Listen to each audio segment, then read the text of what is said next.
There are very few things that will erode an organization faster than a lack of trust.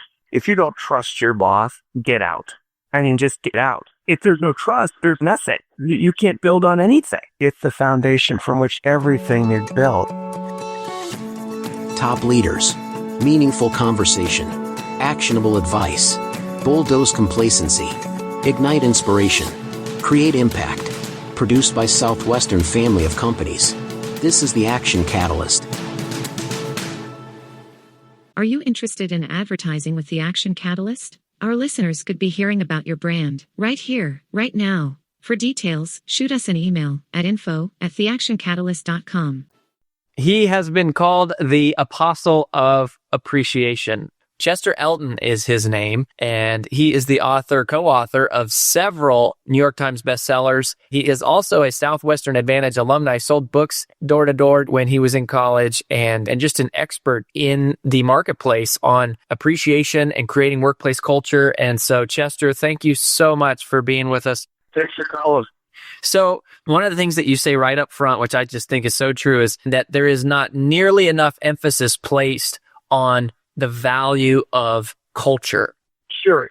We have done a lot of work rewarding and recognizing employees in the workplace. And we've had a lot of really interesting, a lot of research or case studies about, you reward people and they'll give you their better effort the next time. Or there's higher engagement, lower turnover, and so on. As we talk to top leaders, they'd say, listen, there's no question we need to appreciate and engage our employees more. And we need better teamwork at fewer silos, to get things done. But at the end of the conversations, they say, but if we don't get the culture right, it doesn't matter. It's almost one of those things where you say, I know it when I see it. And Phil, what we wanted to look for was not only great case studies and examples of high-performing cultures, but we wanted to find out what were the common elements. Could you build a model around that would then be transferable to other organizations? So principles that were absolutely transferable, that could help any business anywhere be better today than they were yesterday. Got it. Okay.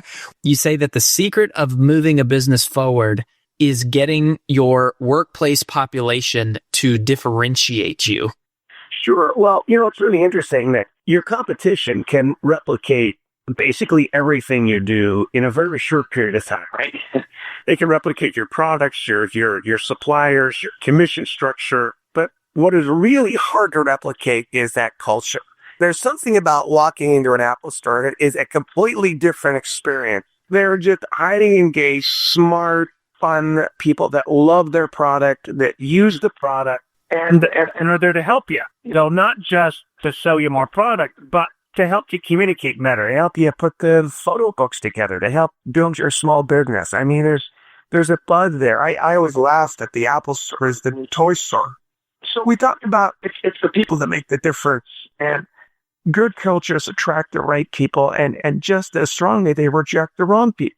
In the high-performing cultures, there was an emotional connection to work. It wasn't just what you did and how you did it, but it was why you did it.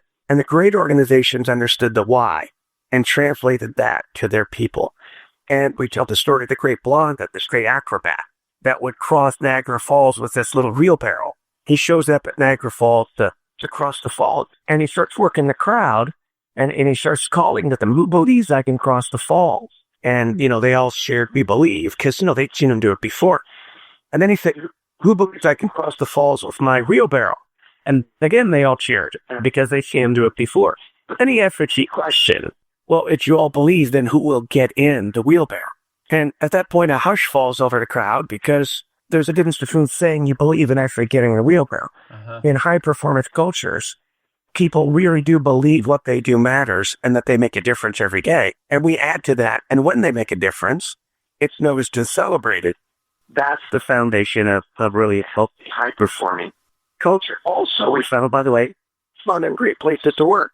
So there's all kinds of, ripple effects that go through there to enhance the workplace. So how do you get somebody emotional about making boxes? Or how do you get someone emotional about serving customers coming through your drive-through window? How do you get them emotional and passionate about your business? Well, we talk about the noble cause.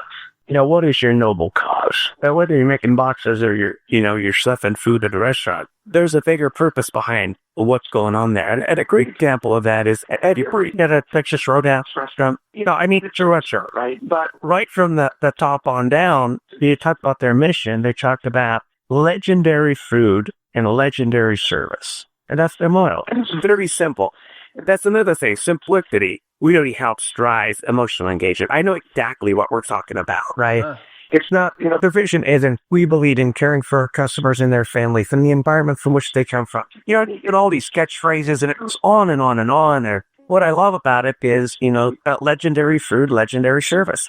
And so they really pride themselves on creating this, a legendary experience for you and your family. Restaurants are where memories are made, and they get that. And so everything around that experience, they want to be legendary. So the way that you're greeted at the door, to the way they carve their meat, and the other part is that they want to make it affordable. They think it's an experience that every family should be able to have. So they talk about things being legendary, where the servers can go to the cook and say, look, you put this plate out here. It's just not legendary. Can you try again? And nobody takes offense because they're all in it, to create that experience. Now, when you talk about legendary experience, here's what Texas Roadhouse understands, and it's that the customer experience will never exceed the employee experience. Okay? So if they want their employees to give legendary service, they got to create a legendary employee experience. And they do. They understand that they're not just employees, that they're part of the family. And so when you start looking at that, you say, hey, they're just serving beer and burgers. Well, no, they're not. They're creating memories. They're creating opportunities. They're creating legendary experiences, 360 degrees around the experience. So, yeah, whether you're making boxes or whatever, I think you create that opportunity, the way you treat people, the way you impact your community, and the way you treat your customers. And any kind of work can be fulfilling and engaging. So what does trust have to do with creating this sort of all-in culture? Like, how does that tie in with everything that we're talking about? Sure. Well, to your point about trust, there are two steps in particular that build that. One is that you partner with Circalent. It's a partnership. But the point is I share with you what I can, what's judicious and what's important, so that I can enable you to do your job. And what it does is it cuts down on the rumor mill and the Twitter posts and so on about what's really going on. There are very few things that will erode an organization faster than a lack of trust. If you don't trust your boss, get out. Just get out. The point is if there's no trust, there's nothing. You can't build on anything. It's the foundation from which everything is built. So what about this? What if you're trying to turn around a culture in the midst of crisis? What are some of the keys to turning around culture in the middle of crisis? Well, when you're in situations like that, you cannot over-communicate. Town hall meetings, regular postings, and gotta come from the leadership on down, right? And so you develop that tradition. It's something you do all the time. And you have that regular dialogue with your people. And you answer questions. And if you don't know the answer, you just say, hey, I don't know the answer. Well, I do know the answer, but I just can't share it with you now.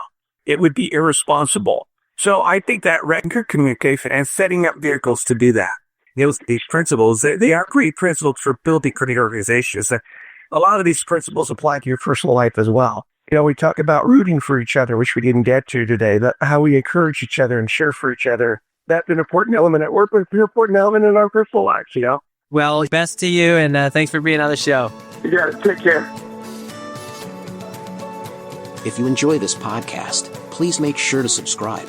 And to stay updated on everything that the Action Catalyst is up to, make sure to follow us on Facebook and Instagram at Action Catalyst Podcast and on Twitter at Catalyst_Action. And thanks for listening.